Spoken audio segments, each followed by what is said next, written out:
Boa noite a todos. Vamos iniciar aqui o nosso tempo. Sejam todos bem-vindos aí, mais uma vez. Obrigado pela presença de todos. Vai continuar aqui o nosso estudo aqui no Apocalipse, tá? Então, hoje a gente vai...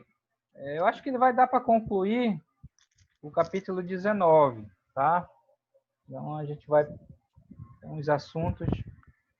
Mas vamos orar primeiro, tá? Primeiramente orar. Deixa eu orar aqui por nós hoje. De que Deus nos abençoe. Estão me ouvindo bem aí, né? Positivo. Tranquilo? Ok. Vamos orar.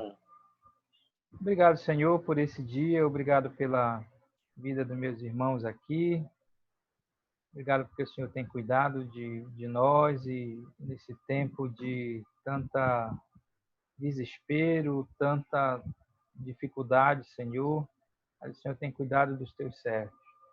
Obrigado pela dedicação de cada um em querer aprender mais da tua palavra. Peço-te a sabedoria do Senhor, teu Espírito nos guie nesse tempo agora para entendermos este capítulo tão importante para a igreja, tão importante, Senhor, para aqueles que são teus adoradores. Louvamos o teu nome, em nome de Jesus. Amém. Amém. Ok, meus queridos, então hoje nós vamos continuar aí o capítulo 19, tá? Vou colocar aqui para nós na tela. Deixa eu ver onde é que está.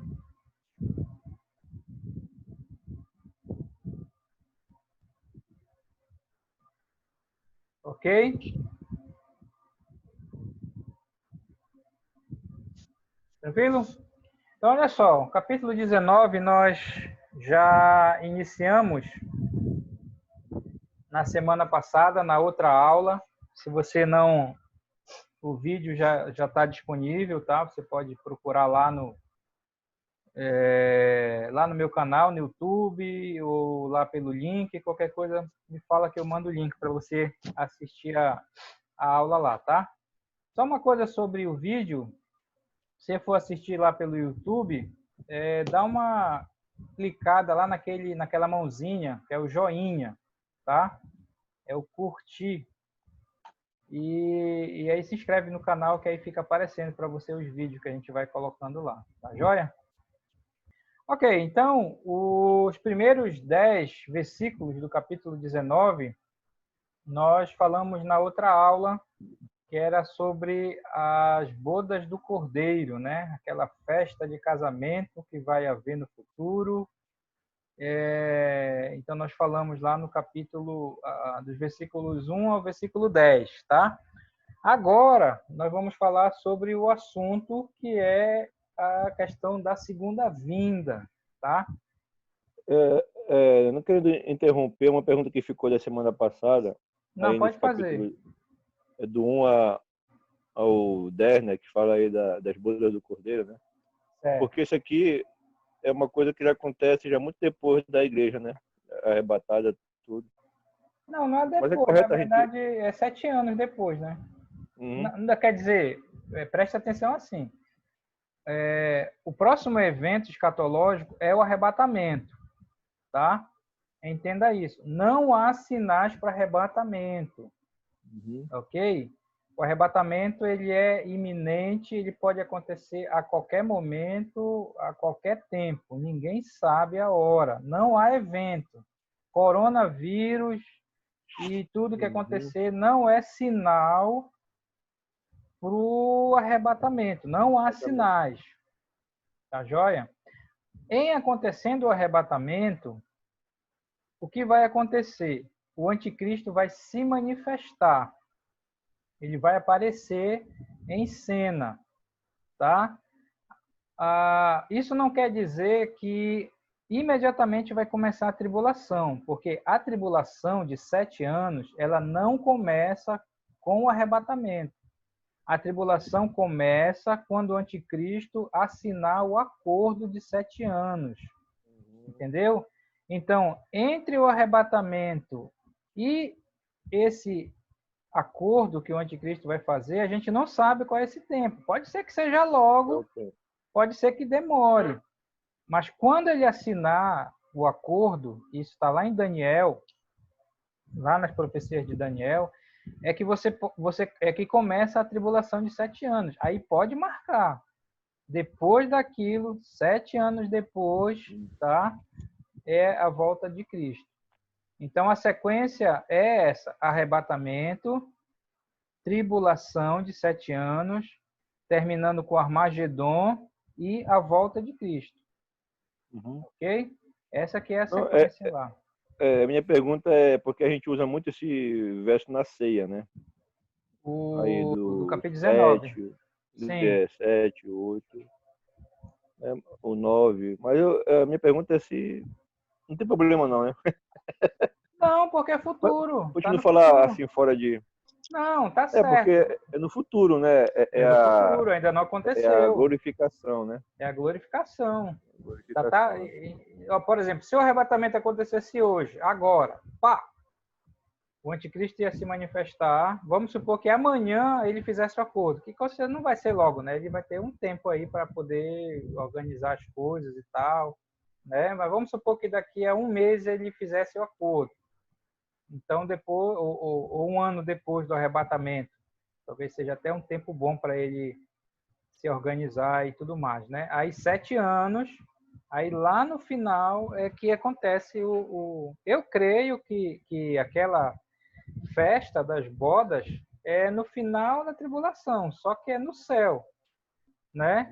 Porque a gente vai ver, acontece a festa, o casamento entre Cristo e a igreja no céu, as bodas do Cordeiro, e Jesus volta, que a gente vai ver hoje, que é a segunda vinda. Tá certo? Outra Ok. explicação, aproveitando que a gente está aqui fora, preste bem atenção. Nós somos da linha pré-tribulacionista. Tá? Existem pelo menos 3 posições em relação à questão da igreja e a tribulação. São os pré-tribulacionistas, os mid-tribulacionistas e os pós-tribulacionistas. Os pré-tribulacionistas, que é a linha que nós cremos, a igreja ela não passa pela tribulação, ela é arrebatada antes da tribulação. Por isso que é pré-tribulacionista.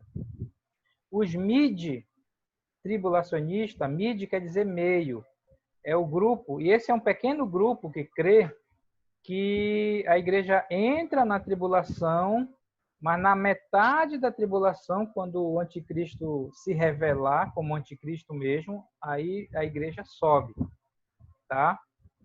E tem os pós-tribulacionistas, que é uma grande maioria também, que creem que a tribulação, a igreja entra na tribulação, passa por toda a tribulação, tá? E aí espera a volta de Cristo. Para os pós-tribulacionistas, não há arrebatamento. O arrebatamento, ele para os pós-tribulacionistas, a maioria é só uma coisa. Segunda vinda arrebatamento, é tudo. Tudo acontece ali naquele momento, entendeu? Para nós pré-tribulacionistas, não. Nós cremos que arrebatamento ele é distinto da segunda vinda. Arrebatamento, Jesus vem, leva a sua igreja, e a segunda vinda ele vem com poder e glória. Tá certo?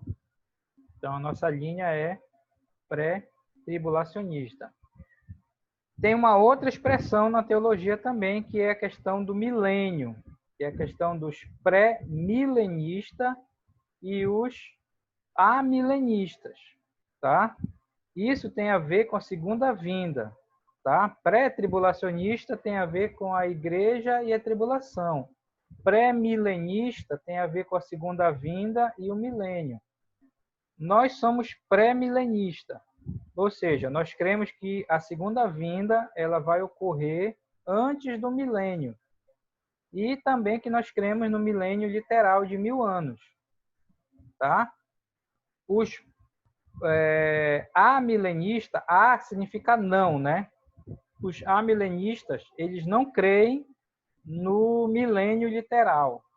Eles creem que o milênio é o reino de Cristo, é espiritual e tudo mais, e que não vai haver um milênio literal. E tem um outro grupo chamado os pós-milenistas, que é bem pequeno também, que crê que Jesus volta depois do milênio. Não sei, eles fazem uma confusão aí, não dá nem para explicar, tá? Então, essas posições aí. Por exemplo, hoje eu estava assistindo um vídeo de um pastor, nem sei de que igreja ele é, mas eu comecei a assistir porque eu vi que ele entrou na linha pré-milenista. Ele falou da tribulação,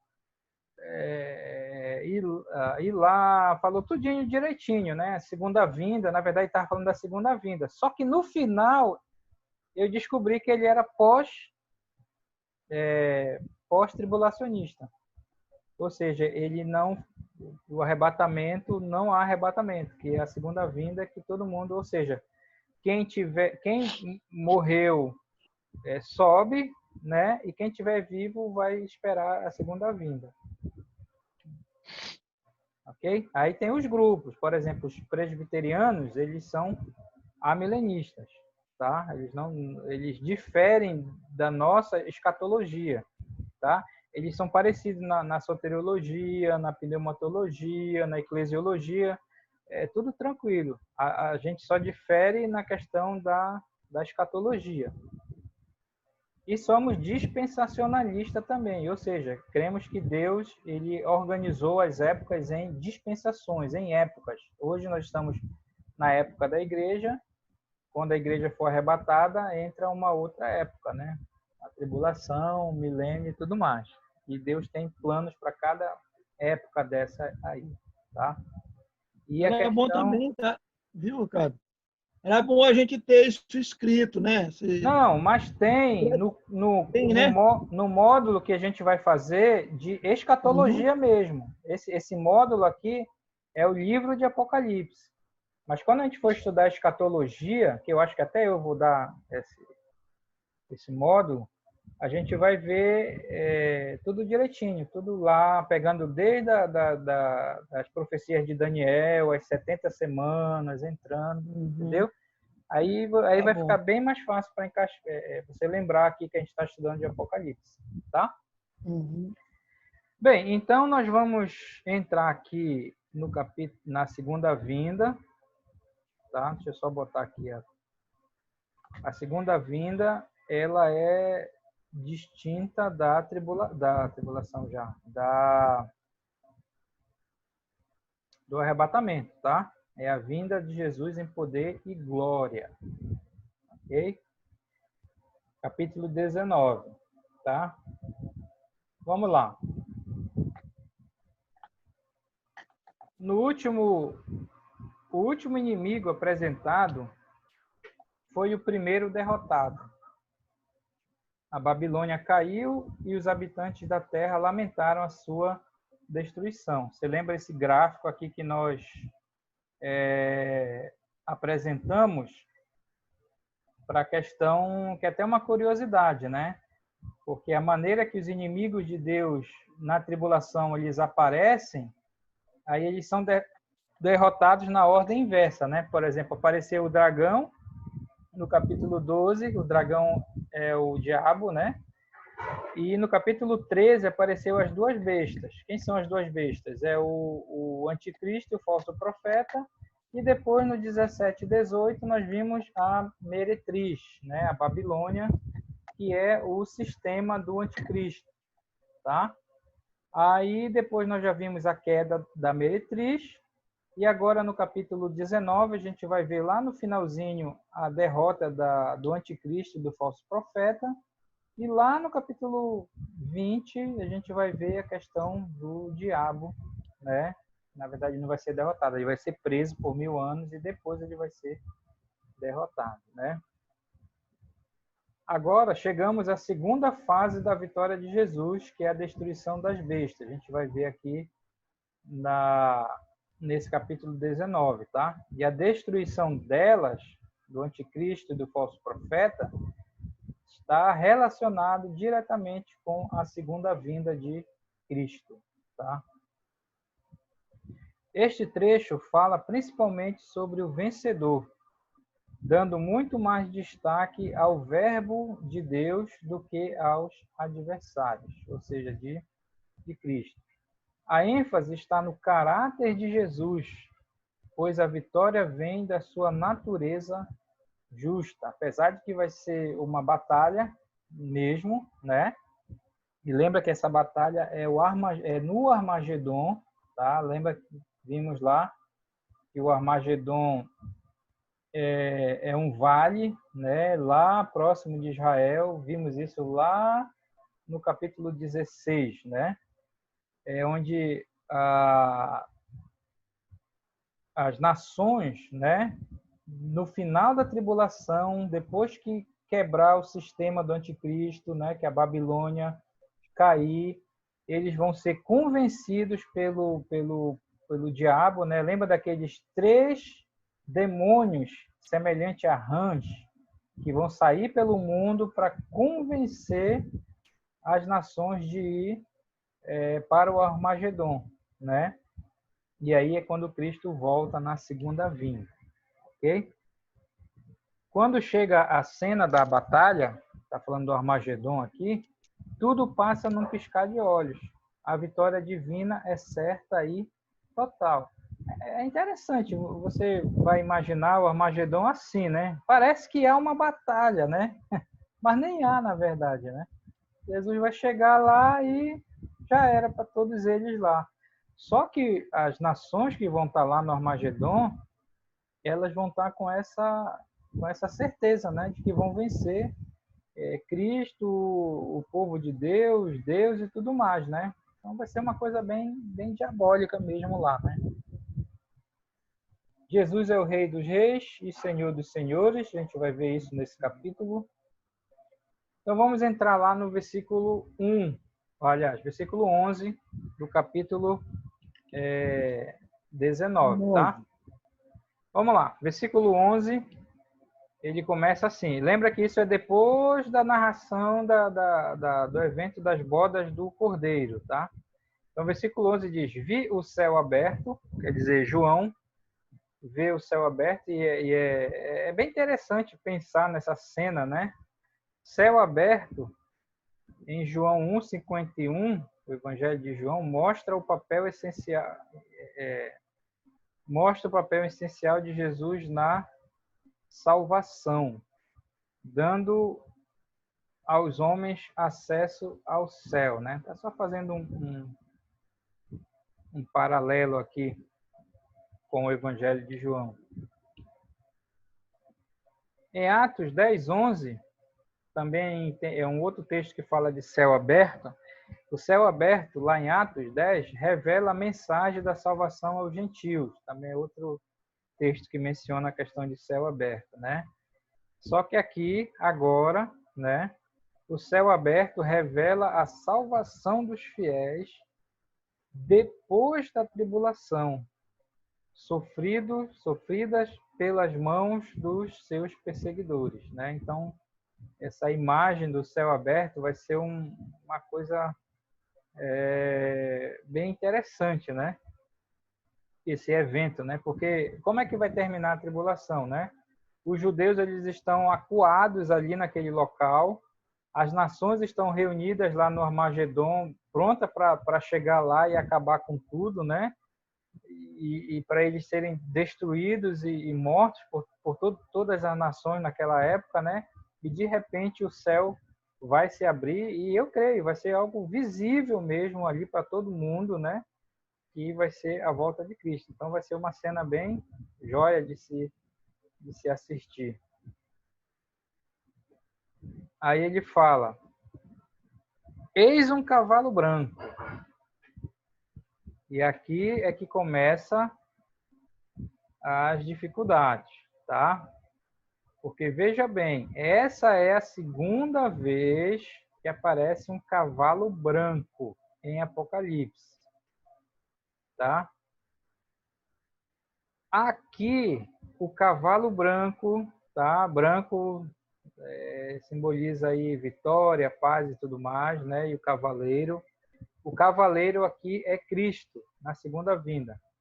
A outra vez que aparece o cavalo branco e o cavaleiro é lá no capítulo 6. Agora, no capítulo 6, você lembra que é o início da tribulação, o primeiro selo, né? Quando Jesus quebra o primeiro selo no céu, surge o cavaleiro no cavalo branco. Então, nós já estudamos o capítulo 6 e não há nenhuma dúvida, tá? Que aquele cavaleiro lá é o anticristo, não é Cristo.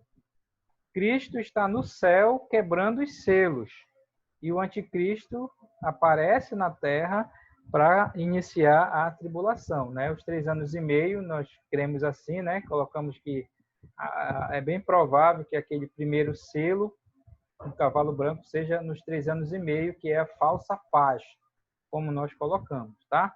Muitos grupos, inclusive estava falando antes com o Nonato, né? Os testemunhas de Jeová, eles creem que é Cristo, né? Então, eles creem que lá, do capítulo 6 é Cristo e o capítulo 19 é Cristo. Não é, isso é uma interpretação errada, tá? Capítulo 6 é o anticristo e o capítulo 19 é Cristo, tá? O fato deles estarem cavalo branco e tudo mais não quer dizer que é a mesma pessoa. Então, não pode errar isso aí, tá? E é interessante que teve uma vez, só para você ver como isso é importante, e até um alerta, era um pastor, ele estava lendo o comentário de uma Bíblia de comentário, dessas Bíblias anotadas que tem por aí, né? E ele estava lendo o Apocalipse capítulo 6. E eu perguntei para ele, quem é esse camarada aí, né? Aí ele falou, é Cristo. Aí ele disse, não é Cristo, não. Aí ele disse, não, é Cristo. Olha o que diz o comentário aqui. Porque o comentário da Bíblia que ele estava lendo dizia que era Cristo. Depois eu fui ver quem era o camarada, aí eu me lembrei quem era o camarada, ele segue outra linha, né? Então, só um alerta para ter cuidado com essas Bíblias anotadas aí, porque a anotação ela não é inspirada, a palavra é inspirada, mas a anotação é o camarada que faz os seus comentários, as suas anotações. E, claro, se ele for pré-milenista, ele vai seguir a linha pré-milenista. Se ele for pós-milenista, ele vai colocar os argumentos lá, né?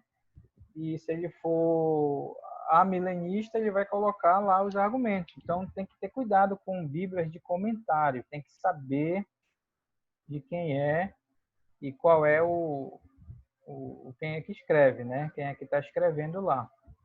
Entendeu? Então, muito cuidado com isso. E a mesma coisa são os vídeos no YouTube. Eu quero estudar sobre Apocalipse. Aí joga lá no YouTube, estudo de Apocalipse. Aí aparece um monte de vídeo. Aí o camarada vai lá e assiste, né? E aí aquilo que ele assiste, por não ter o conhecimento dessas linhas de interpretações, ele acaba acreditando, né? Que aquilo que o camarada está falando é verdade. Aí ele começa a divulgar daquela maneira. E se ele enraizar aquilo, é mais difícil de tirar depois para ele entender. Então tem que ter muito cuidado em relação a isso também e ensinar. Algum comentário sobre isso? Então vamos lá. Eis um cavalo branco. No capítulo 6 de Apocalipse, início da tribulação, abertura do primeiro selo, o cavalo branco e seu cavaleiro representa o anticristo e sua falsa paz. Estudamos isso lá. Capítulo 6. Aqui não há dúvidas. Aqui no capítulo 19, não há dúvidas sobre o cavaleiro, que logo será identificado como o Verbo de Deus. Lá no versículo 13, ele já vai ser identificado como o Verbo de Deus. Então, na verdade, não há dúvida do capítulo 19. A confusão é sempre no capítulo 6 lá, tá? Já sabendo que se trata de Jesus, observemos bem as características destacadas nesta descrição. Então, não há dúvida de que é Cristo aqui, e a gente só tem que observar a questão da descrição. Tem muita alegoria aqui também, tá? Que a gente tem que entender aqui, tá? Sobre Cristo. O seu cavaleiro se chama Fiel e Verdadeiro. Aí ele vai começar a descrever sobre esse cavaleiro, né? Para não deixar dúvida que é Cristo, né? Retornando aí. Fiel e verdadeiro. Jesus é fiel em relação às suas promessas, né? Você lembra que ele falou para os apóstolos lá, né? João 14. O que ele disse em João 14? O Evangelho de João 14. Não se turbe o vosso coração, credes em Deus, credes também em mim. Na casa do meu pai há muitas moradas. Se assim não for, eu vou-lhe teria dito, pois vou preparar-vos lugar. E quando eu for e vos preparar lugar, voltarei e vos receberei para mim mesmo. Pergunta, João 14, o que vocês acham? Jesus estava falando do arrebatamento ou aqui da segunda vinda para os apóstolos? Segunda vinda? Eu acho, eu estou na escola, eu posso errar. Provavelmente ele estava falando do arrebatamento, né? Voltarei e vos receberei para mim mesmo, falando para os apóstolos, né? Eu creio que os apóstolos eles fazem parte da dispensação da igreja, eles foram salvos, né? E fazem parte da igreja, né? Com certeza é isso aí. Agora, quando você vê lá pelo Antigo Testamento, falando do retorno, dia do Senhor, esse dia aqui é a segunda vinda, tá? Mas na escatologia... Oi, pode falar, quem é que está falando? Ricardo, desculpa perdão, vou te interromper. Não, interrompe. O que faz ser bem diferente do primeiro cavaleiro para o segundo, no caso aí, do cavaleiro branco? Tem várias coisas. Por exemplo, Jesus está onde naquele momento lá do capítulo 6? Ele está no céu. É ele quem está quebrando os selos. Então, Jesus está no céu quebrando os selos, então ele não pode estar de novo lá na terra. Isso é um argumentinho, vamos colocar assim, não é um argumento tão forte, né? Mas a questão é que o anticristo ele vai promover aquela falsa paz, por isso o branco, né? O fato de que aquele camarada do capítulo 6, ele tem um arco, é dado um arco para ele. Um arco sem flecha, quer dizer que ele vai conquistar sem guerra, naquele primeiro momento lá, entendeu? E a própria questão da escatologia também, né? Porque se você põe Cristo ali, como é que você vai ir para frente? Não vai dar certo, vai furar o texto, né? Ricardo, mas você entendendo o que eu quis dizer, só a questão mesmo daquela diferenciação, né? Porque a gente tem bastante cuidado com relação a como proceder, né? Porque muitas das vezes, algumas pessoas que não sabem, às vezes elas entendem errado logo no princípio, né? Por isso que vão ser enganadas, né? Vão pensar Exatamente. que na verdade não é, né? Na verdade, Só porque o que esclarecer, acontece? né? O camarada vê assim, cavalo branco, cavaleiro. É Cristo, só pode ser. Porque ele já viu lá no 19 que é Jesus. Então ele já relacionou. Só que ele não pegou todo o panorama, todo o estudo do livro, entendeu? E para chegar lá tem muita coisa. E ali é o início da tribulação. Então, na tribulação, Jesus está só lá em cima, só mandando o castigo, né? Ricardo? Oi.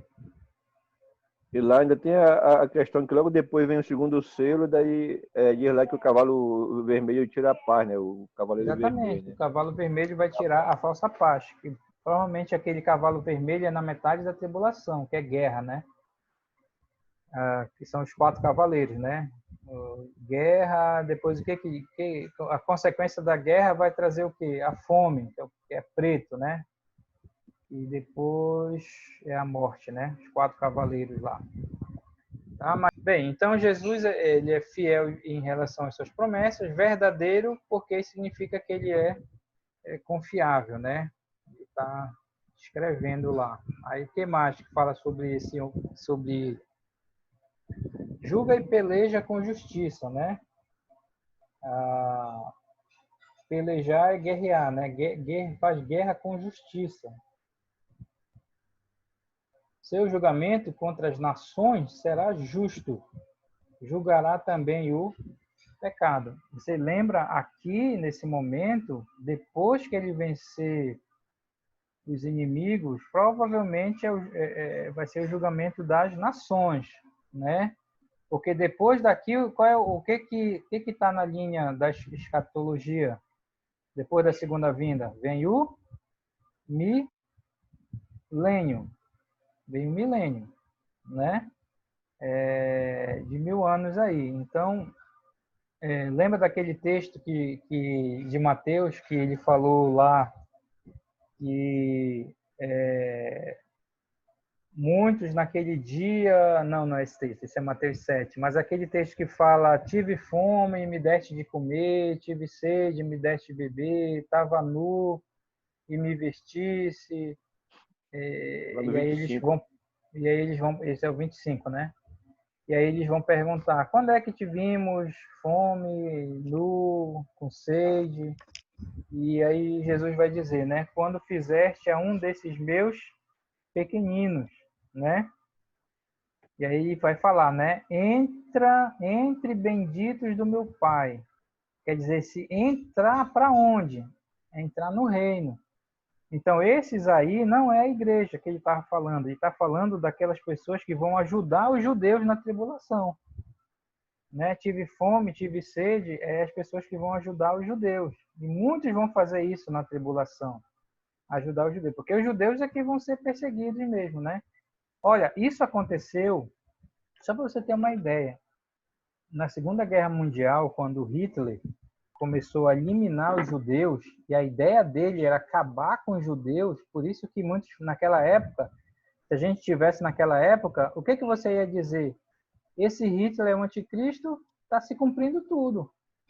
E estava direitinho lá, né? O Hitler matando todo mundo. A única coisa furada que dava para perceber que não era o fim é porque o Hitler não era o dono do mundo, né? Como ele queria. Ele queria ser, na verdade, né? Mas ele foi derrotado. Mas, naquela época, quem estava ali vivendo estava pensando... Bem, naquela época, na Segunda Guerra Mundial, se a gente estivesse lá, provavelmente a gente ia ficar tendencioso a pensar: ih, rapaz, chegou o fim, né? Chegou o fim. E muitos ajudaram os judeus. Muitos ajudaram os judeus, talvez pensando nessa questão, né? Aí, né? Mas aí o que acontece? Aquilo tudo passou e não era o fim. Por isso que eu sempre digo, não afirma. Já é o princípio das dores, já é coronavírus, já é o fim do mundo. É porque tudo isso foi predito na Bíblia e são as promessas se cumprindo. Hoje eu vi um camarada dizendo, né? Isso são as promessas se cumprindo. Mas que promessa? Qual foi o profeta do Antigo Testamento que falou de coronavírus? Não tem promessa. Tá? A única promessa daqui para frente é o arrebatamento. Enquanto não acontecer o arrebatamento, não há nada. Não há nada.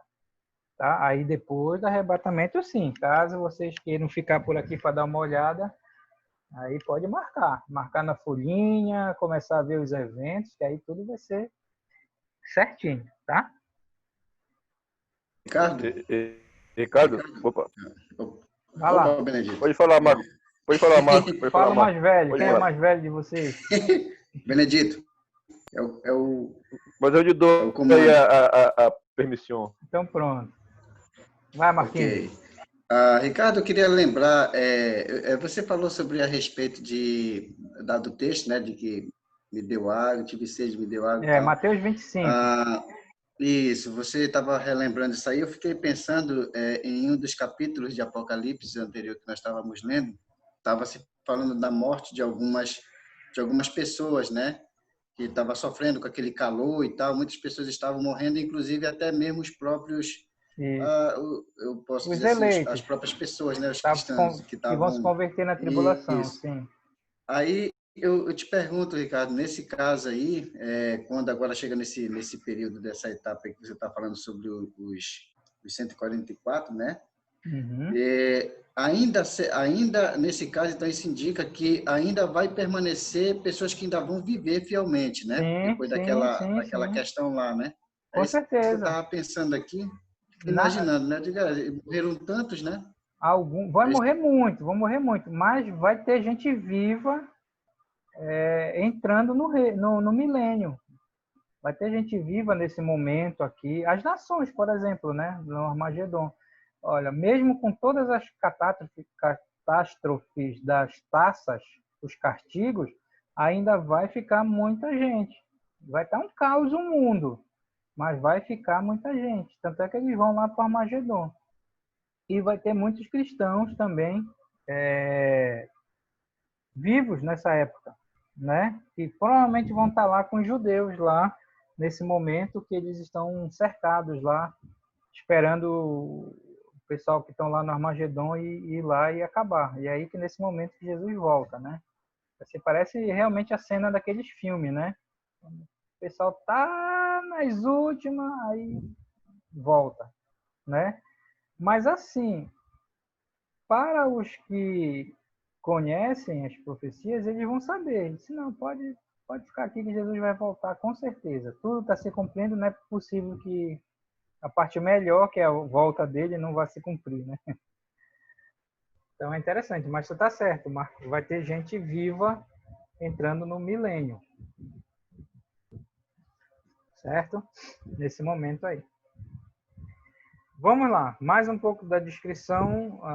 Os seus olhos são como chama de fogo. Você sabe que isso é uma questão, não é literal, mas é alegórica, ou é uma comparação, né? Que os olhos de Jesus estão pegando fogo, né? Eu mandei um videozinho para vocês, não sei quantos assistiram. O camarada fez uma animação, né?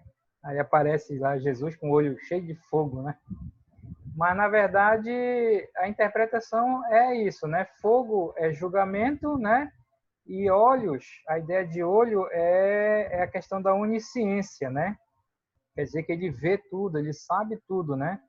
Quer dizer que o julgamento dele vai ser um julgamento que ele sabe. Ele vai julgar e vai fazer porque ele sabe. Olhos simbolizam sua onisciência e o fogo simboliza o julgamento, né? Quer dizer que o julgamento dele vai ser baseado na verdade, vai ser baseado, ele não precisa de testemunhas como no tribunal, né? Ele mesmo sabe todas as coisas.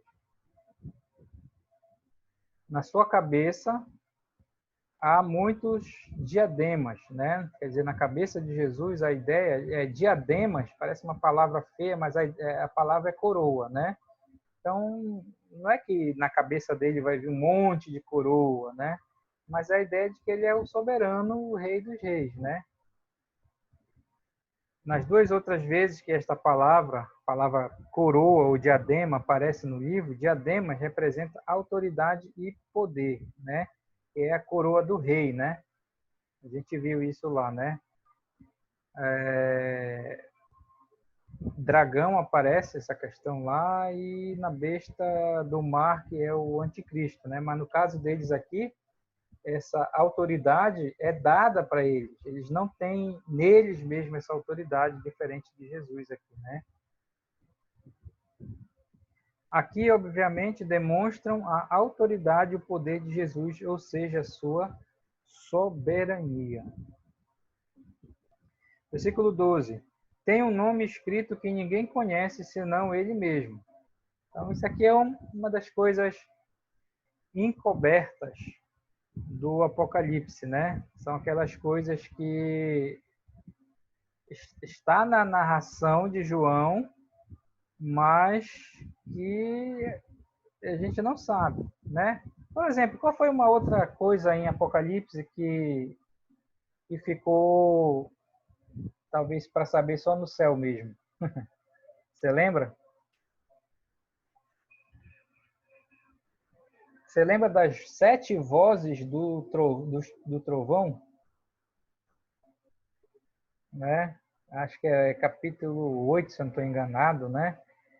E João estava lá e, de repente, os trovões falaram.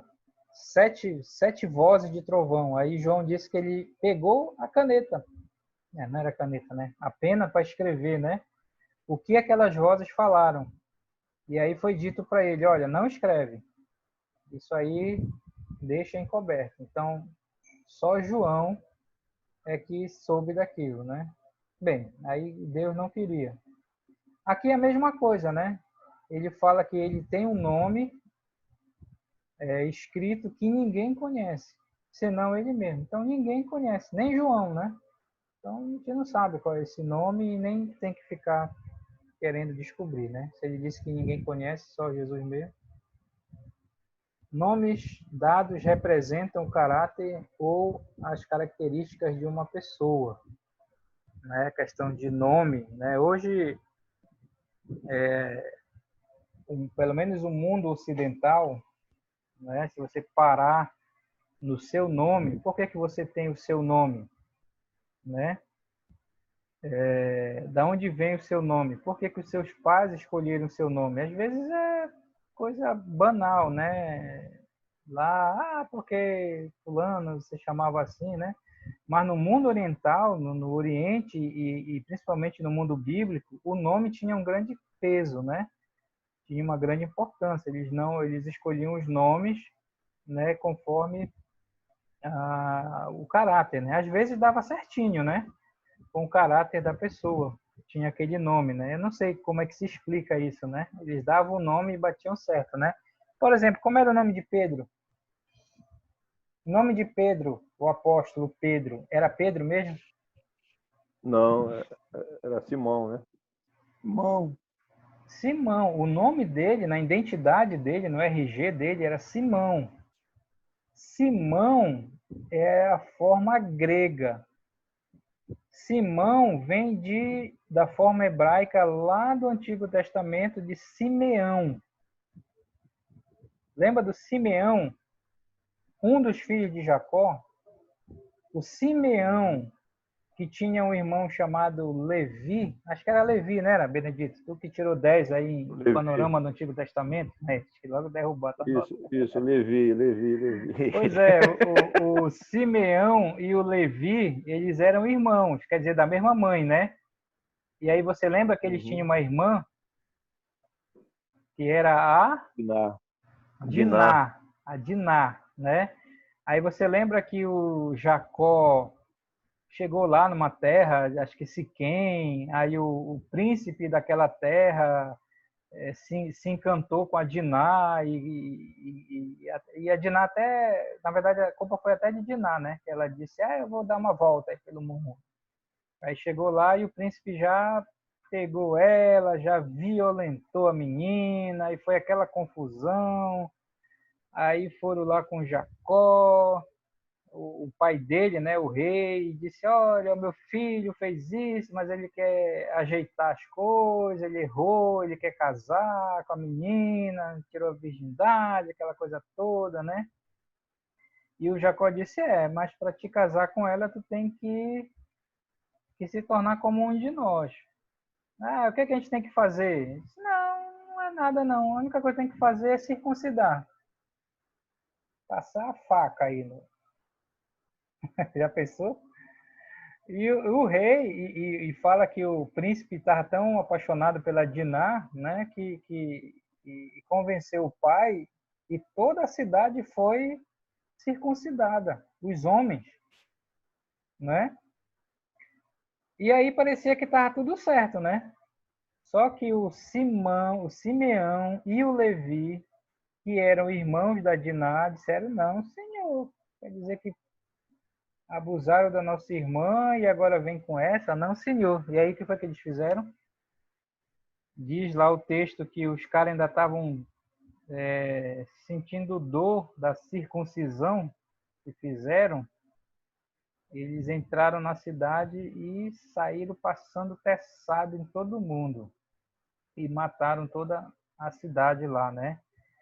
E uma atrocidade lá. E aí o Jacó teve que fugir com todo mundo.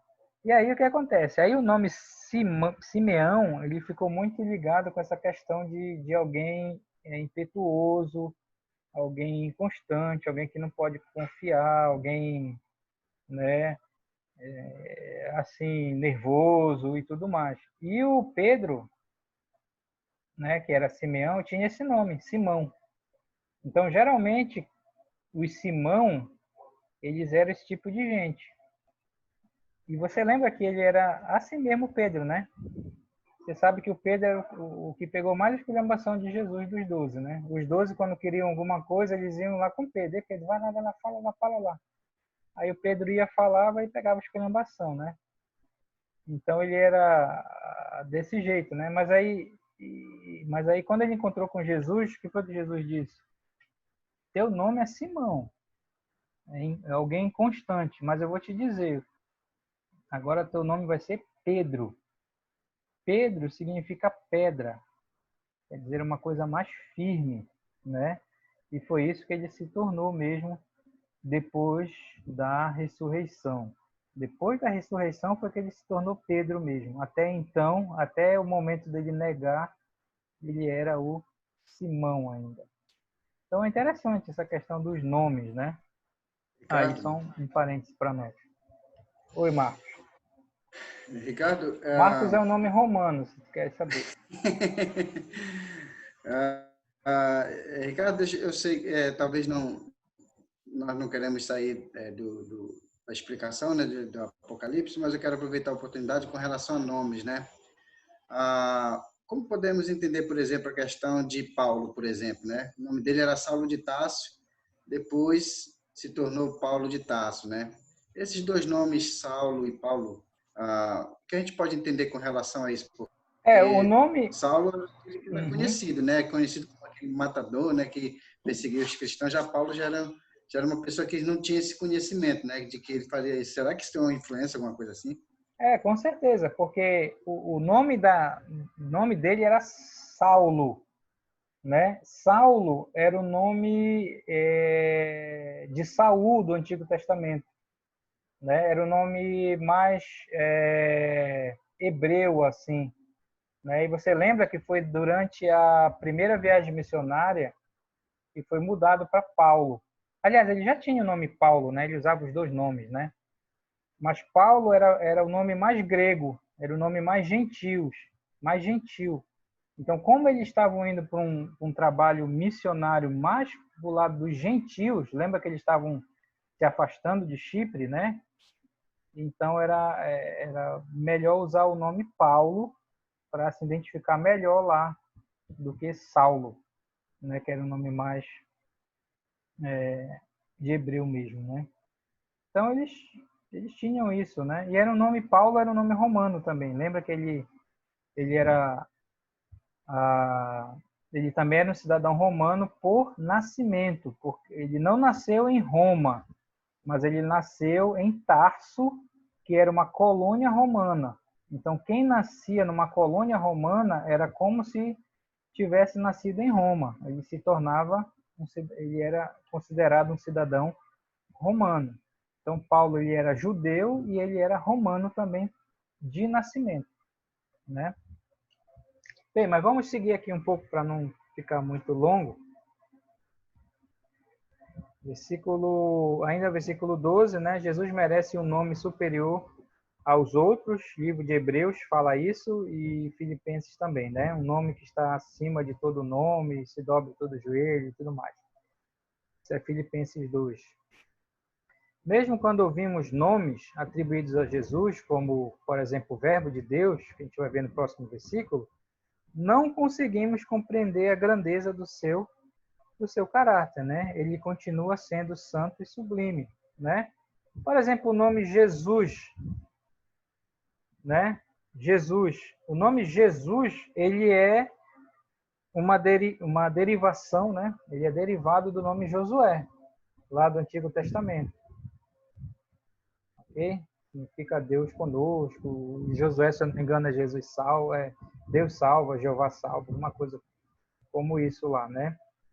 Então, para a gente saber aí. Só que essa questão aqui, ninguém podia conhecer esse nome, porque esse nome é tão difícil, eu creio assim, que nem adiantava colocar aqui. Nossa mente não ia realmente compreender, né?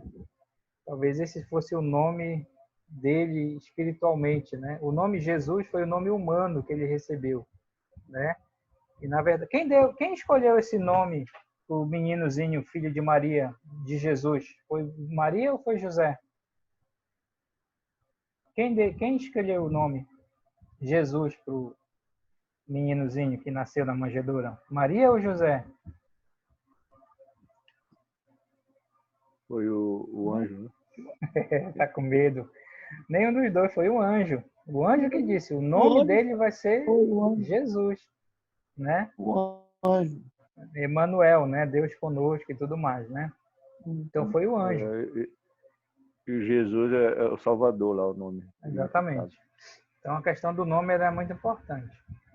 Bem, aí ele começa a descrever a maneira que ele está vestido, né? Aí isso aqui também é uma coisa interessante para a gente pensar, porque diz assim, está vestido, quer dizer, isso é lá na segunda vinda, quando Jesus voltar, tá? Com um manto tinto de sangue. Tinto de sangue significa, algumas traduções diz manchado de sangue, outras traduções diz salpicado de sangue. Você sabe, né, quando você joga sangue que espirrado, né? Então, a roupa de Jesus, né, as vestes dele está manchada com sangue. E a pergunta é, que sangue é esse? De quem? O que significa? Bem, tá Ricardo, aqui o Henrique, tá aqui o Henrique. Pode falar, deixar o Henrique entrar aqui. Ricardo, você estava falando desse sangue aí, eu estava pensando se tinha alguma coisa a ver com aqueles que morreram, né? Eu vou já falar das interpretações. Ah, tá ok. Ricardo, o sangue, não é o sangue de Cristo em si, é o sangue, porque o sangue dele é o sangue dele na roupa. Não, É isso? entenda só. Ele está dizendo que quando Jesus vier, na Manto roupa tinto de sangue. dele, Sim. vai estar uma mancha Tinto de sangue. De sangue, entendi. Tá. Ok. Então vamos lá. Está vestido com um manto tinto de sangue, ou seja, um pouco de sangue, né? O sangue, a pergunta é, o sangue de quem? De quem é esse sangue que está lá na roupa? Tá? Há pelo menos 3 explicações. Pelo menos 3 explicações, se você... Já até falaram uma aí. Vamos lá. Primeira, o sangue dele mesmo. Certamente foi o sangue do Cordeiro que trouxe a redenção e garantiu a vitória dos fiéis. Aí tem vários versículos aqui. Então, alguns creem que esse sangue é o sangue dele para lembra que ele está voltando, né? Segunda vinda com poder e glória, para lembrar, né, que foi através do sangue dele que ele conquistou, entre aspas, não conquistou, mas a salvação, né? Garantiu a salvação para os seus, para os eleitos, tá? Então, uma interpretação seria o sangue dele mesmo. Ok? Olha, deixa eu só fazer um parêntese aqui sobre essa questão do sangue de Jesus. Sangue de Jesus tem poder. O que você acha dessa frase? Até a velhinha que canta, né? Sangue de Jesus tem poder, tem poder, tem poder. E aí, sangue de Jesus? Eu estou falando do sangue, a hemoglobina. A hemoglobina de Jesus. Se você tivesse o sangue de Jesus num pirizinho, o que você acha? hoje. Você sabia que isso foi uma das relíquias? Eu acho que a gente deve ter mencionado quando a gente estava estudando, né? O pessoal levavam de Jerusalém para Roma um negocinho dizendo que era gotas do sangue de Jesus. E vendiam lá por milhões 1.000 toneladas de sangue. Né? Olha, deixa eu falar bem rapidinho aqui para vocês.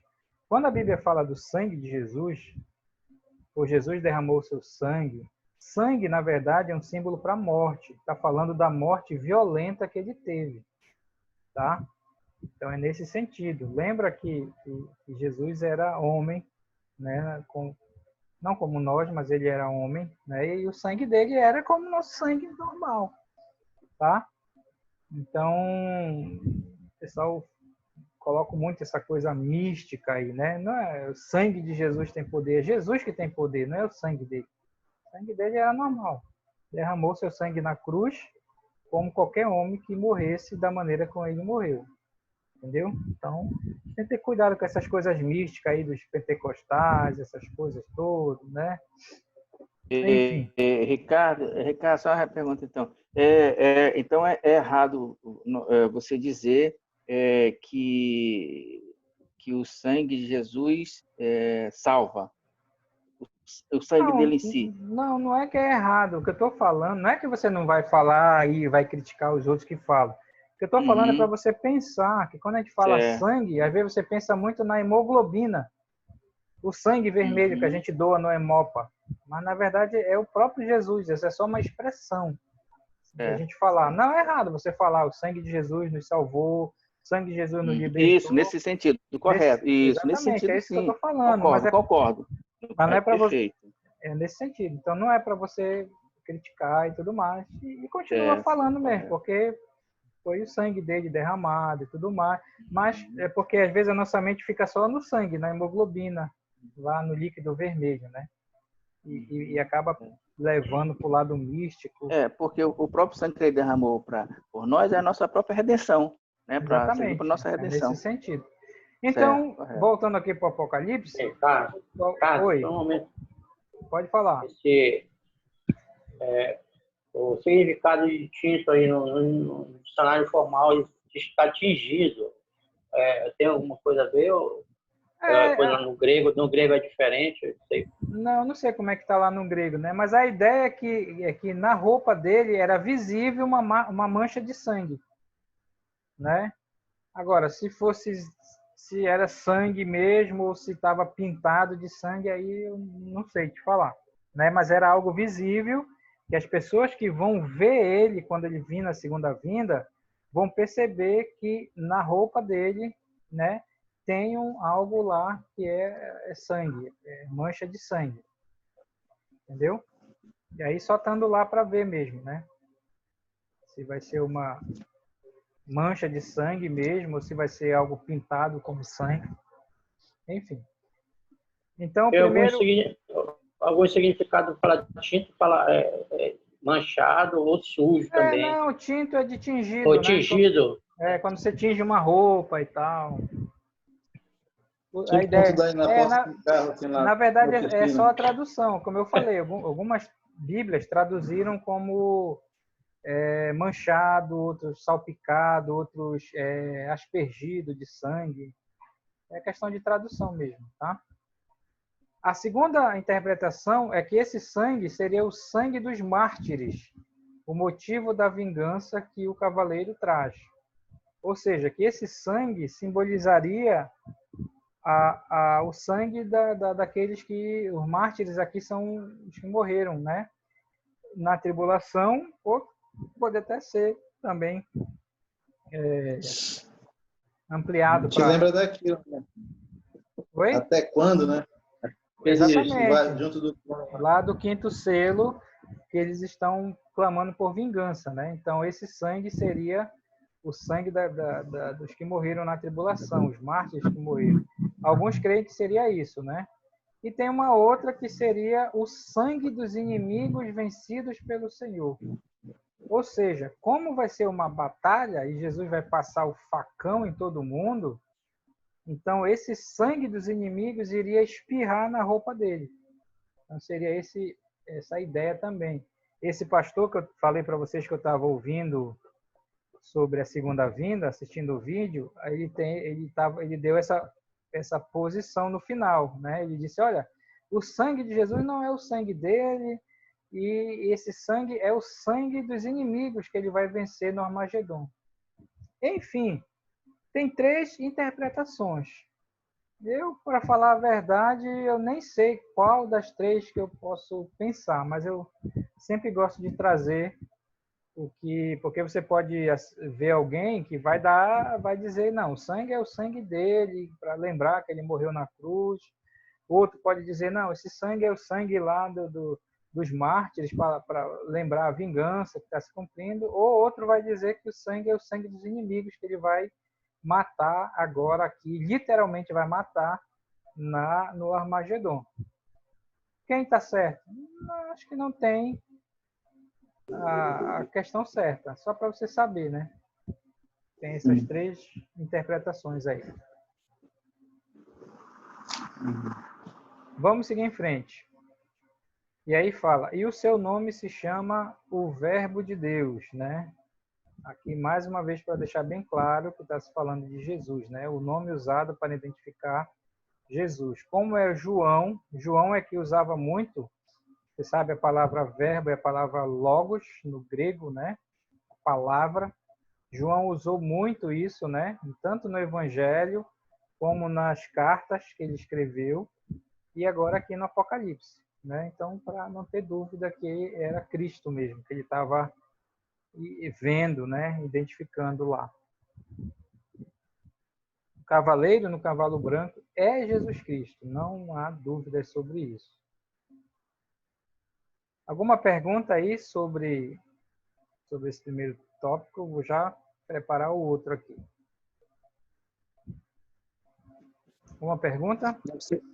Só das 3 opções lá que você colocou de interpretação, eu pelo menos acharia mais razoável a primeira, né?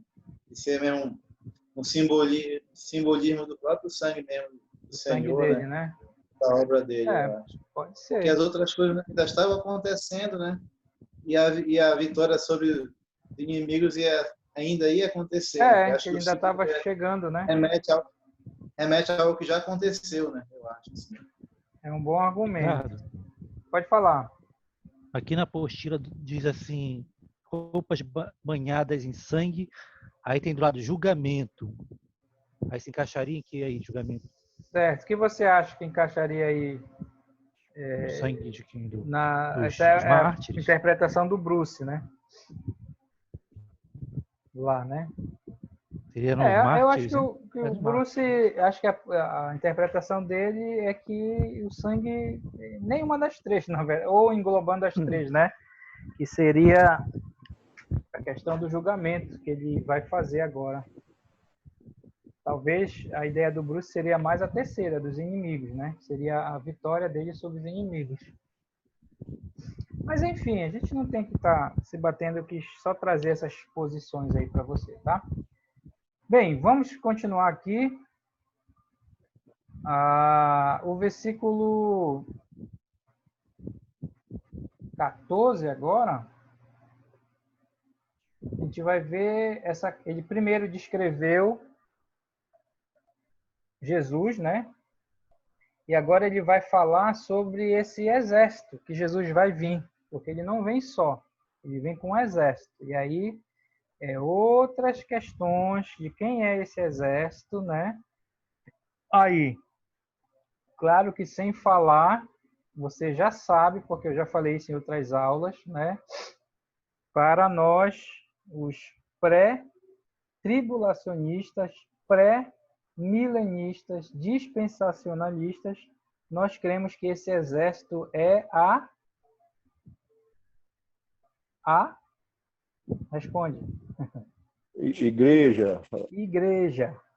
É a igreja que já está casada. Lembra? Nós falamos na outra aula. Com Cristo lá no céu, nas bodas do Cordeiro, né? Por isso que eu fiz aquela brincadeira, né? A lua de mel daquele casamento é o Armagedon. Jesus casou com a igreja e trouxe a igreja para o Armagedon. Então, nós cremos nisso. Nem todos os grupos creem. Os pós-milenistas, amilenistas, não vão identificar a igreja. Por exemplo, os pós-tribulacionistas, eles não vão dizer que é a igreja. O que eles vão dizer? Não, esses aí são aqueles que morreram durante a tribulação e estão no céu e daí eles estão voltando. A igreja viva está na terra. Essa aí vai ser a interpretação dos pós-milenistas. Aliás, dos pós-tribulacionistas, tá? Mas como nós cremos, sendo pré-tribulacionistas, que a igreja saiu antes da tribulação, então essa é a igreja na sua totalidade. Todo mundo vai chegar lá. Essa é a nossa interpretação. Vamos lá entrar nos versículos. São dois versículos que falam isso. E seguiam-no, quer dizer, seguiam o cavaleiro, no cavalo branco, que é Cristo, né? Os exércitos que há no céu. Repara que ele usou a palavra exércitos que há no céu. Tá? Montando cavalos brancos, com vestiduras de linho finíssimo, branco e puro. Será um exército formado por pelo menos 3 grupos. Tá? Eu gostei dessa interpretação, porque não é só a igreja vem, mas pelo menos 3 grupos lá. E aí eu vou dar aqui os argumentos, tá? Primeiro grupo é a igreja, claro, né? Fazendo parte desse exército. A igreja é a noiva de Cristo.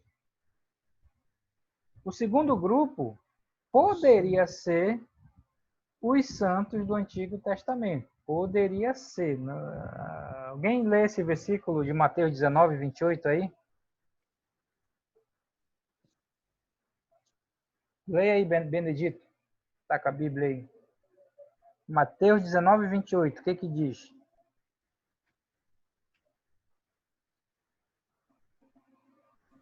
Diz assim. Jesus lhes respondeu: em verdade vos digo que vós, os que me seguistes, quando na regeneração o Filho do Homem se assentar no trono da sua glória, também vos assentareis em 12 tronos para julgar as 12 tribos de Israel. Na verdade, o versículo está mais falando sobre o reino, né? E a promessa do reino é para eles também lá. Mas ele estava falando para os apóstolos naquele momento lá. Se isso estiver correto, entra aquela questão que estávamos falando nas bodas do Cordeiro sobre a questão dos bem-aventurados, né? Lembra disso? Quem são os bem-aventurados que são chamados às bodas do Cordeiro? É a igreja. A igreja é a noiva. A igreja não é a convidada, a noiva, né? Então, quem são os convidados, né? Eu acho que até alguém mencionou, né, que poderiam ser os santos do Antigo Testamento, da outra dispensação. Enfim, algo para a gente pensar aí também. E um outro grupo que poderia ser, é claro que são os anjos. Mateus 25, 31, Benedito. Diz assim: quando vier o Filho do Homem na sua majestade e todos os anjos com ele, então se assentará no trono da sua glória. Exatamente, para estabelecer o reino, né? Lembra que Mateus 24, ele falou muito da tribulação. Mateus 25 está falando desse momento aqui para a entrada do reino, né? E Jesus falou que quando ele viesse, os anjos também viriam, né? Então, por isso que eu botei essas 3 interpretações, porque ele falou que é um exército. Então, claro, a igreja, isso não há dúvida para nós, né? Os anjos também não há dúvida que os anjos vão vir também, né? E a dúvida é só esse segundo grupo aqui, se também os santos do Antigo Testamento vão estar aí por causa um pouco desse versículo, tá? Mas, olha só, raciocina comigo. Jesus está vindo para aquela guerra no Armagedon contra as nações. Vocês acham que eles teriam alguma chance? Aliás, vão ter alguma chance de vencer Cristo? Se Cristo sozinho já era difícil, imagina mais a igreja, mais os anjos e mais o povo lá, né? É por isso que aqueles 3 demônios semelhantes a rãs, que vai sair da boca do dragão, ou seja, do diabo, vai ter que ser uma coisa bem diabólica, né? Para convencer as nações de que eles podem vencer Deus, Jesus e tudo mais naquela guerra. Tem que ser uma coisa diabólica, porque humanamente, racionalmente falando, como é que você vai lutar contra Jesus e tudo mais, né? Isso eu gostei do vídeo que eu estava vendo, que o pastor lá fez essa comparação, né? Numa guerra, por exemplo, uma guerra entre nações, o comandante, né, o chefão, eles vão para a guerra? Não, né? Eles ficam lá no setor deles, só controlando, dando ordem, né? Tomando cafezinho, e quem está brigando mesmo é os soldados lá que estão se matando, né? Só que no Armagedon vai ser o contrário. A gente que é os soldados, vamos ser os soldados, mas a gente vai ficar só olhando o Jesus lá. E vai estar à frente, né? E vai estar à frente, né?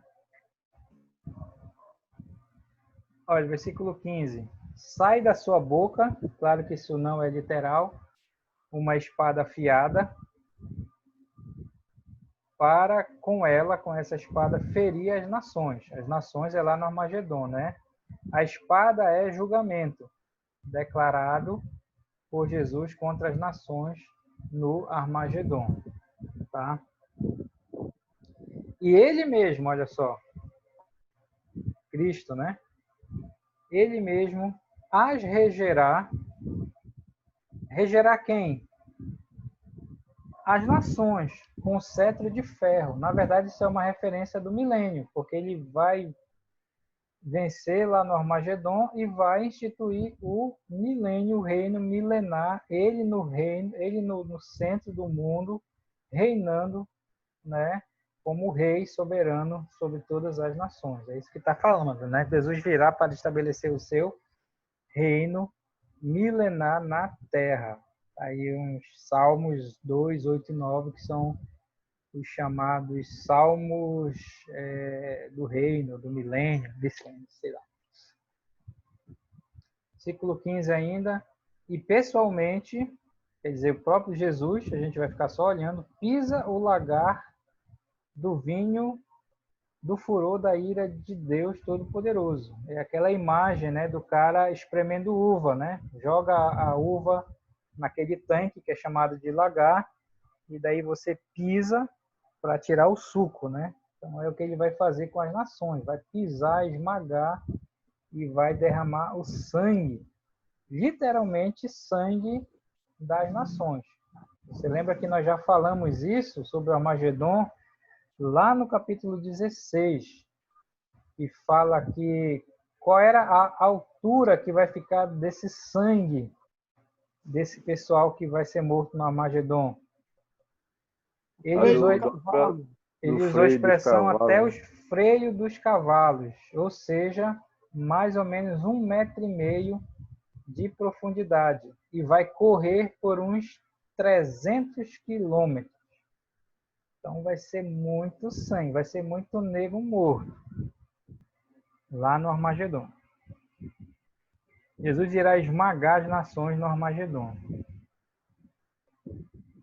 Versículo 16. Tem no seu manto, aqui é outra questão, no seu manto, e na sua coxa, veja bem que em 2 partes, no manto e na coxa dele, um nome escrito: Rei dos Reis e Senhor dos Senhores.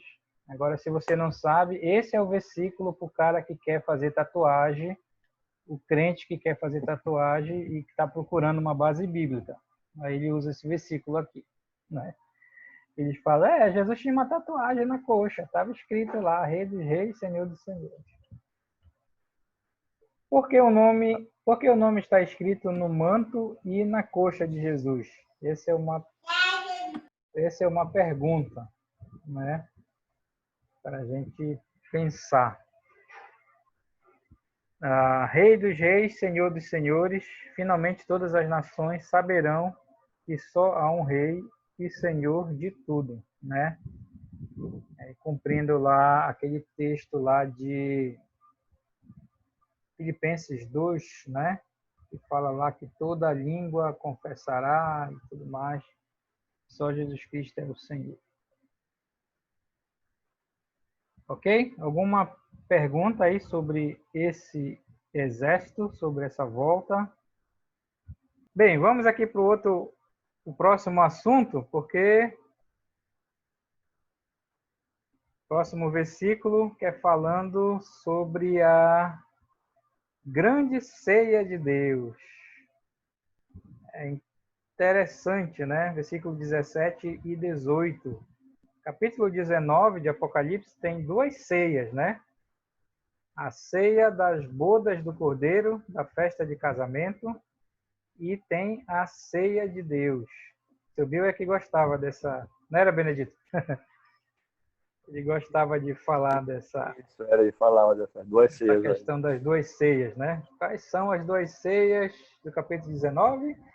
Aí todo mundo, eu sei que uma é as bodas do Cordeiro, mas a outra... E aí, se a pessoa acertasse, já estava quase passando em... Ganhava ponto no Apocalipse com ele.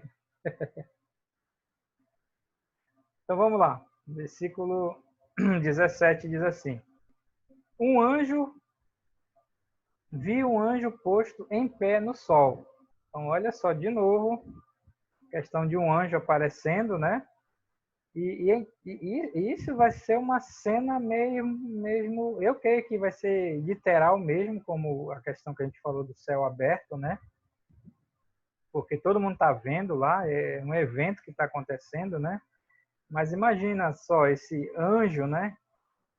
Posto em pé no sol. Não é que ele vai lá no sol, né? Mas que ele vai ficar ali na frente do sol, alguma coisa que vai ser visível para as pessoas verem lá, né?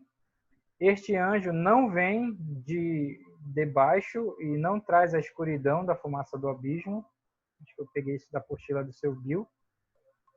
Este aparece no sol, visível a todos e cercado pela luz brilhante.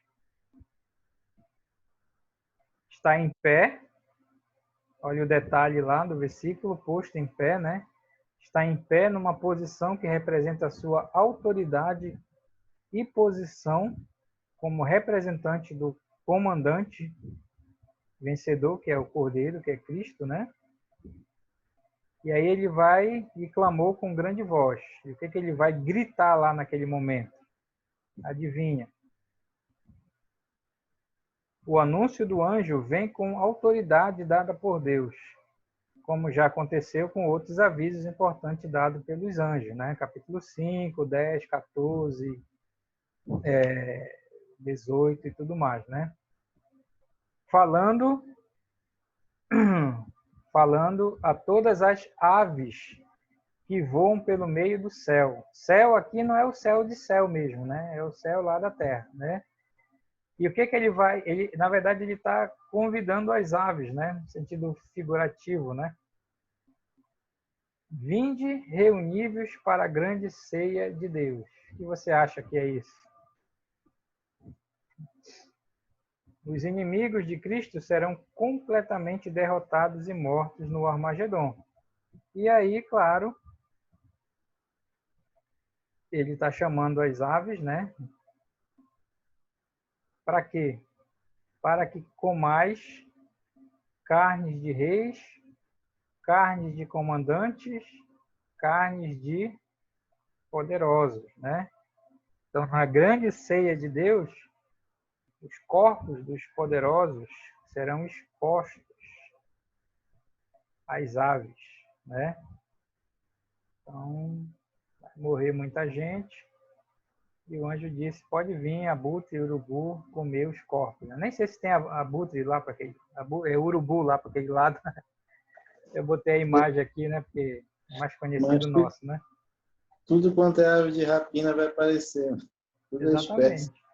Porque os corpos vão ficar lá, né? Imagina, 1,5 metro de sangue, 300 quilômetros espalhado, é muita gente morrendo, né? E aí aquele versículo, Bené, qual é? 7 meses para enterrar os cadáveres, né? Lá em Ezequiel 39, se eu não estou enganado. Fala lá, 9, né? 14. Vai levar 7 meses para enterrar. E enterrar não é botar no caixão, não. Acho que é só abrir uma vala e jogar dentro. Isso é terrível, né? Aqueles que... O 39, 12. O que diz lá? Ezequiel, é? Ezequiel 39, 12. Ele diz assim: durante 7 meses está a casa de Israel a sepultá-los para limpar a terra. Exatamente. 7 meses. Porque lembra que vai começar o milênio, o reino de Cristo, e Jesus não vai querer essa podridão de corpo, né? Eu acho que é aí que a gente vai trabalhar, né? A gente não vai participar da guerra, Jesus vai dizer, olha, ok, já matei todo mundo, agora pode enterrar vocês aí. Aí lá vai. Trabalhar de coveiro, Ricardo, trabalhar de coveiro, é? Eu acho que a gente vai trabalhar de coveiro, no caso, né? Lembrando tropa de elite lá em Terra. Enterrar os corpos lá. Aqueles que foram convocados pelas rãs, lembra dessas rãs que não são rãs, né? São os 3 demônios que vão sair, que são parecidos com rãs, para convencer as nações, né? Aqueles que foram convocados pelas rãs, que saíram da boca do dragão e das bestas, né? Quer dizer, o falso profeta e o anticristo, lá no capítulo 16, serão encontrados mortos no campo de batalha. E aí ele fala também eles comerem, né, carnes de cavalos e de seus cavaleiros. Cavalaria também cairá. Homens e cavalos serão encontrados juntos e seus corpos serão devorados pelas aves. Claro que João está falando na época dele, a guerra era assim, né? Mas também vai ter aí, se fosse hoje, né, os tanques de guerra, avião, helicóptero, todas as coisas por lá, né? Carne de todos, quer livres, quer escravos, tanto pequenos como grandes. Quer dizer, essa galera aqui é o povo que estava se dando bem com o sistema do anticristo, antes de cair, de quebrar. Então, todo mundo, né? Dos mais importantes, dos líderes aos escravos, usados como soldados de pouco valor, todos que apoiam o dragão e as bestas cairão mortos lá naquele Armagedon. Ok? Então essa é a grande ceia de Deus. É a morte dos inimigos do Senhor. Pergunta aí, enquanto eu preparo aqui o próximo slide para a gente ir para o final. Está faltando só mais uma coisinha para fechar esse capítulo 19. Alguma pergunta? Bem, vamos lá para o último assunto, que é exatamente o fim daqueles 2 camaradas. O fim do anticristo e do falso profeta. Tá? Então, lembra que esses 2 aqui, eles vão surgir lá no início da tribulação. O anticristo, ele vai ser o chefão, vai dominar o mundo, né? E o falso profeta vai ser um outro camarada, uma outra pessoa que vai lidar com a questão religiosa do sistema do anticristo, do 666. Então, o falso profeta ele vai lidar com a religião.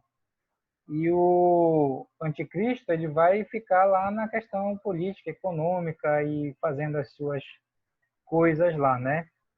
Então, eles fazem parte da chamada trindade diabólica, né? O dragão, o anticristo, o falso profeta. Eles são chamados de bestas. Besta significa fera, monstro. né? E sobre o falso profeta, ele vai mandar fazer aquela imagem do anticristo, né? E quando aparece besta no Apocalipse, geralmente, a maioria das vezes está se falando do anticristo, tá? Alguém me perguntou esses dias, mas o anticristo não vai ser tipo um ET, um ser sobrenatural, um camarada com fogo atrás dele, com o olho piscando, tipo um bicho, alguma coisa? Eu creio que não. Eu creio que vai ser uma pessoa mesmo, né, que vai estar possuída, dominada pelo próprio diabo, né? Mas que vai ser uma pessoa mesmo.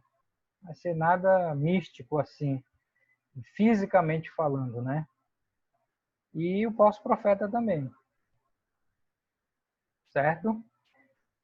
E aí, só para lembrar a questão de quem vai ser esse anticristo e falso profeta, a gente não sabe. Não adianta ficar tentando dizer que é o Papa, dizer que é o Bill Gates, dizer que é o presidente lá hoje, lá da França, lá dizer que é o Trump, Macron, né? Ou dizer que é o Trump, porque eles já falaram por toda a história, já falaram tantas pessoas, Hitler, né? Era o anticristo, e todos esses vão. Não sabe. O certo é que ele vai surgir lá. E aqui é a destruição deles. Versículo 19. Diz assim: E vi a besta aqui é o anticristo, tá? E os reis da terra com os seus exércitos congregados para pelejarem, tá? Ele só voltou aqui na narração para falar da questão do Armagedon, né? Que ele viu lá eles congregados, né? O anticristo e as nações se prepararão para lutar contra Cristo e o seu exército, né? Então, o anticristo vai ter aí as nações ao seu comando, né? As que restarem lá dos julgamentos.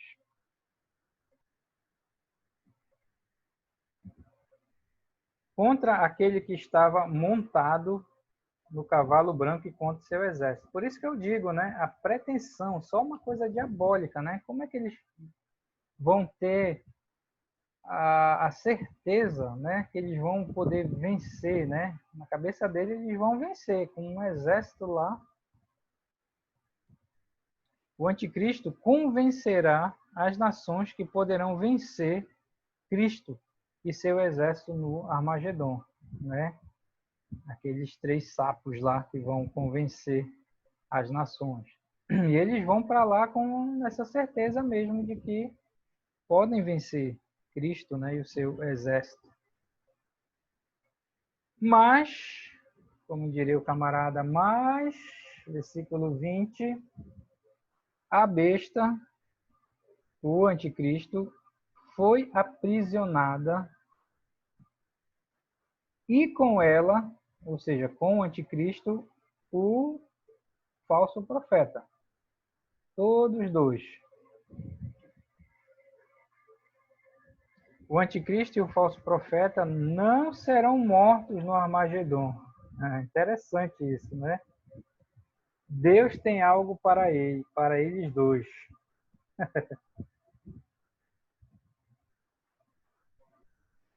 Olha o que diz o resto do versículo. Falso profeta aqui, só explicando do parceiro dele, né? Falso profeta, aquele que com os sinais feitos diante dela, quer dizer, diante da besta, quer dizer, diante do anticristo, né? Então, o falso profeta ele também vai ter esses poderes para enganar as pessoas, né? Os poderes miraculosos aí. Seduziu aqueles que receberam a marca da besta, o 666, o sistema do anticristo, e eram os adoradores da sua imagem. Lembra que o falso profeta, mandou fazer essa imagem do anticristo, que falava e até matava com fogo aqueles que não obedeciam o sistema, né? Aqui uma explicação de que o falso profeta é o mesmo do capítulo 13, né? É porque ele vinha falando de besta, besta, e só para lembrar que o falso profeta também está junto lá com eles nas tramas do anticristo. Aí fala, os dois, tanto o anticristo como o falso profeta, foram lançados vivos dentro do lago de fogo que arde com enxofre. Aí aqui tem várias questões teológicas para a gente pensar. Primeiro que eles não vão ser mortos no Armagedon, porque diz que eles foram lançados vivos, né? Os dois para dentro do lago de fogo, né? Esse versículo ali que eles são lançados no lago de fogo, já é depois do milênio? Não, vou já explicar. Lago de fogo já existe, né? Já existe. Não tem ninguém lá hoje. Os primeiros moradores de lá vão ser os dois. Como dizia o seu Bill, vão ficar se curtindo lá só os dois por 1000 anos. Até chegar o resto. Para ele já é o estado eterno, já, né? Para ele já é... Os dois. Os dois já é o fininho. Bem, versículo 20. Os dois foram lançados vivos para dentro do lago de fogo, que arde com enxofre. O lago de fogo é mencionado somente no Apocalipse, capítulo 20. Desses versículos que falam do lago de fogo, aprendemos que é um lugar de tormento perpétuo das duas bestas, do diabo e daqueles que não são achados no livro da vida.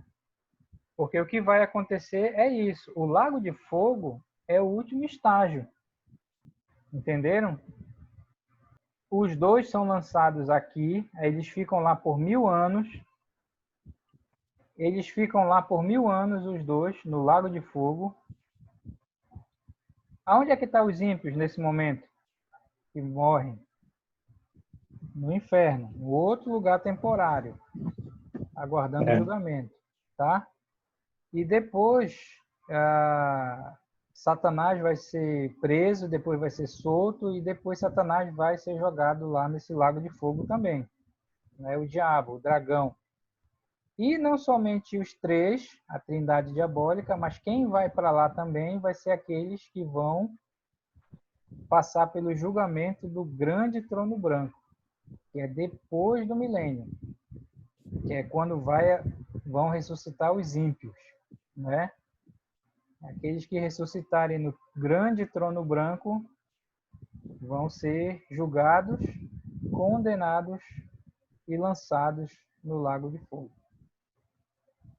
Então, se você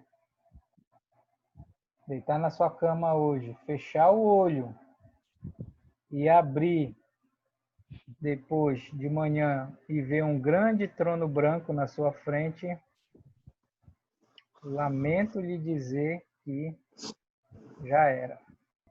A morte e o inferno, Hades, também serão lançados neste lago. A gente vai ver lá no capítulo, lá mais para frente, no capítulo 20, né? Então, o inferno é um lugar temporário onde estão os ímpios, desde Caim.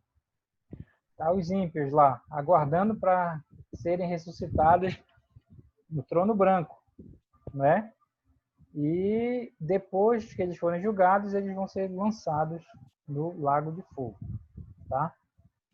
Então, o inferno não é o pior lugar ainda. O lago de fogo, sim. Chegou lá, já era. Ele falou que enxofre, né? Arde com enxofre. Enxofre sempre representa castigo ou destruição que vem de Deus. Capítulo 9, daquele gafanhoto, se eu não me engano, capítulo 14 dos anúncios, né? Tem esse Salmo 11 que fala também. A destruição, porém, não significa cessar de existir. Eu quis colocar essa parte aqui porque tem uma teoria aí dos... Não lembro, toda vez eu confundo se é uma doutrina, se é dos adventistas ou dos testemunhos de Jeová, que chama a aniquilação, que diz que depois de todo esse julgamento, os ímpios serão aniquilados. Aniquilados significa que eles vão deixar de existir para sempre no tempo e no espaço e tudo, né? E, na verdade, não vai ser isso, né? Na verdade, eles vão mesmo ficar em tormentos no lago de fogo por toda a eternidade. No fim, se você for parar para pensar, todo ser humano é eterno e vai passar a eternidade em algum lugar. O tormento deles, nesse caso aqui, continua pelos séculos dos séculos. A gente vai ver no capítulo 20. Tá? Então, a doutrina da aniquilação, ela não é bíblica. E a Bíblia fala que os que vão ficar no lago de fogo vão ficar lá eternamente, em tormento pelos séculos dos séculos. A gente não pode nem imaginar como é isso, né? Ricardo. Oi, pode falar. Ricardo, você falou agora há pouco que o inferno ele não será tão pior que o lago de fogo, né? Agora, assim, né? Você fez só uma colocação, uma observação. Mas também isso não indica que eles estão bem, né? Porque, na verdade, eles estão sofrendo eternamente também, né? Lá, né? Com certeza, mas eles vão sair de lá, né? Vai ser mais no lago de fogo, né? Imagina assim, é como o cara que cometeu um crime e ele está lá na delegacia preso, ele já está sofrendo, mas depois ele sabe que ele vai ser transferido para o presídio, né? Baixou o presídio, já era, né? É nesse sentido. Mas, claro, lá no inferno eles já estão sofrendo. Qual é o sofrimento que a gente pode imaginar que eles estão no inferno? É saber que não tem mais nenhuma esperança para eles, né?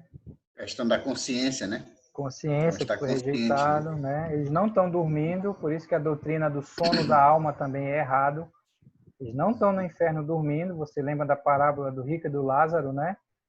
E o rico estava lá no inferno em tormento, consciente e até lembrava das coisas na terra. Lembra que ele lembrou que ele tinha 5 irmãos, igual ele, e até pediu para o Abraão ir lá pregar, né? Para eles. E é interessante que o cara era tão mal, mas naquele momento ele se importou com a família, né? Não queria que fossem para lá, né? Eu estava percebendo agora, né, Ricardo e irmãos aí que estão nos ouvindo aí nesse estudo, é que o inferno ele vai ser lançado para dentro do lago de fogo, né? Vai ser lançado para dentro do lago de fogo. Por isso que o último estágio é o lago de fogo, não é o inferno. O inferno ele só está aguardando a alma dos ímpios para o julgamento do trono branco. Terrível, né? Inclusive, isso é um contraponto. Deixa eu só concluir aqui. Pode falar. Antes é um contraponto daquela interpretação de Efésios, quando fala que Jesus levou cativo o cativeiro, né? Que levou o paraíso, né? Ou seja, Abraão para a presença de Deus. Né? Saiu de lá, lugar temporário de consolo, de paz. Né? Aquele seio de Abraão lá, que não tem mais hoje, né? Aquilo era porque... Foi para a presença de Deus. Exatamente. Porque lembra que o caminho para o céu só foi aberto após a ressurreição de Cristo, né? Então, onde é que estavam os santos do Antigo Testamento, né? Eles estavam lá naquele seio de Abraão, lá naquele lugar de consolo, né? Mas quando Jesus morreu, ele levou aquele lugar para a presença de Deus, né? E agora o lugar de tormento vai para o lago de fogo, o Marcos falou aí, né? É ao contrário. Exatamente. Aquele outro lugar lá que estava o rico. Aliás, o rico está lá ainda, né? Esperando. Eu acho que a melhor comparação para nós é isso, né? O cara está preso lá lá na delegacia e quando o cara dizia, baixou o presídio, já era. Lago de fogo. Alguns que ainda saem de lá hoje. Ricardo. Oi.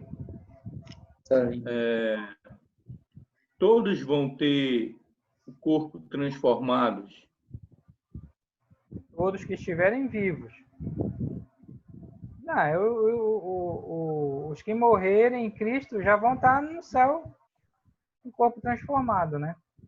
Agora, a questão é que eles não vão estar completos. Eles só vão ser completos na ressurreição mesmo, né?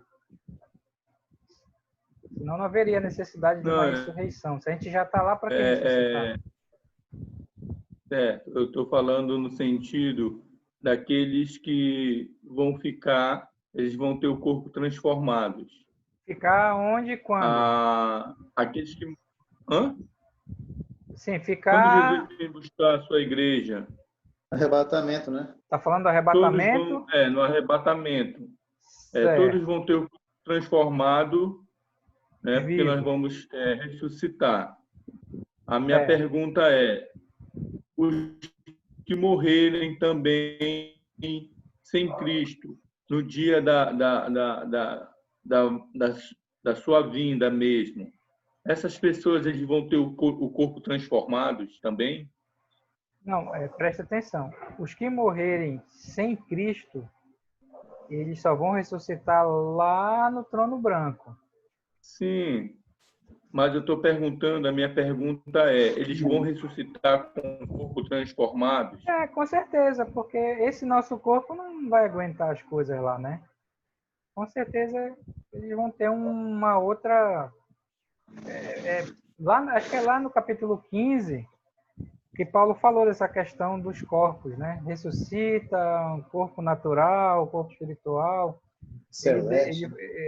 Corpo celeste e assim. Então dá a entender que tanto nós, né? Porque a gente tem que ser transformado para poder viver na presença de Deus e nas coisas que nosso corpo não ia aguentar. E também o ímpio no inferno, no lago de fogo, né? Ele não vai aguentar com esse corpo, né? Então, ele, de alguma forma, ele vai ter algo lá para suportar, para ficar em tormento. Obrigado. Por exemplo, os testemunhas de Jeová, uma vez eles bateram aqui em casa.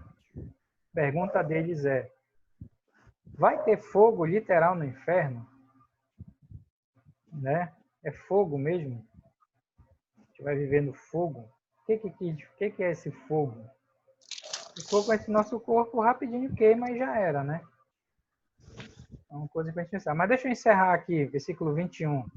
Os restantes, quer dizer, os restantes fora os... o que vai acontecer com eles no Armagedon? Foram mortos com a espada que saía da boca daquele que estava montado no cavalo, ou seja, de Cristo, né? Lá no Armagedon. Os seguidores das bestas não saem ilesos. A espada da boca de Jesus os matará. Sua espada vem de sua boca. Representa a palavra que julga. Lembrando de Hebreus 4, né? A palavra de Deus, espada de dois gumes. Isso de sua autoridade para pelejar e matar. Aqui a espada é usada contra os seguidores da besta do anticristo. E aí fala, e todas as aves, lembra que aquele anjo que ficou na frente do sol, estava chamando essas aves, né? Se fartaram das suas carnes. Deus coloca diante das aves a ceia prometida. E aí uma conclusão do capítulo 19 para nós. A meretriz é vencida e a noiva chega ao casamento. As duas mulheres que é mencionada, né? Meretriz é o sistema do anticristo e a noiva é a igreja, né? As bestas que atormentarão os homens, o anticristo e o falso profeta, serão derrotados e lançados no lago de fogo de tormento eternamente. Agora, só sobra quem? o dragão, né? Agora sobra apenas um dos inimigos do povo de Deus, que é o dragão. Mas o destino dele nós vamos ver na próxima aula e no próximo vídeo, tá? Que é o destino do dragão do diabo.